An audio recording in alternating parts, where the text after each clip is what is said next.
জাতীয় সংসদ নির্বাচন প্রপোর্শনাল রিপ্রেজেন্টেশন বা আনুপাতিক প্রতিনিধিত্ব পদ্ধতিতে আয়োজনের দাবিতে সরকারকে আইনি নোটিশ পাঠানো হয়েছে। রবিবার 31 আগস্ট সুপ্রিম কোর্টের আইনজীবী মোহাম্মদ মাহমুদুল হাসান এই নোটিশ পাঠান।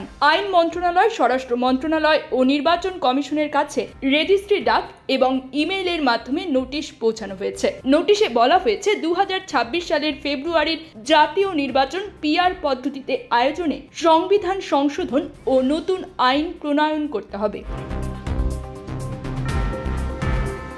একই সঙ্গে নির্বাচন কমিশনকে প্রয়োজনীয় নির্দেশনা ও বিধান জারি করতে বলা হয়েছে, যাতে রাজনৈতিক দলগুলো আগে ভাগে প্রস্তুতি নিতে পারে। আইনজীবী মাহমুদুল হাসান বলেন, আগামী 15 কার্যদিবসের মধ্যে প্রয়োজনীয় পদক্ষেপ না নিলে জনস্বার্থে হাইকোর্টে রিট দায়ের করা হবে।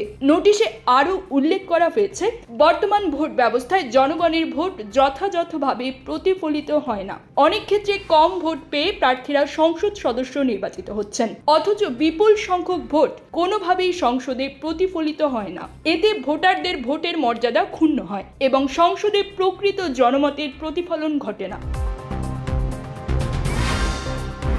Sweden, Norway, Denmark, Finland, Netherlands, New Zealand ও দক্ষিণ আফ্রিকার মতো বহু গণতান্ত্রিক দেশে পিআর পদ্ধতি দীর্ঘদিন ধরে সফলভাবে কার্যকর রয়েছে বলে ওই নোটিশে উল্লেখ করা হয়।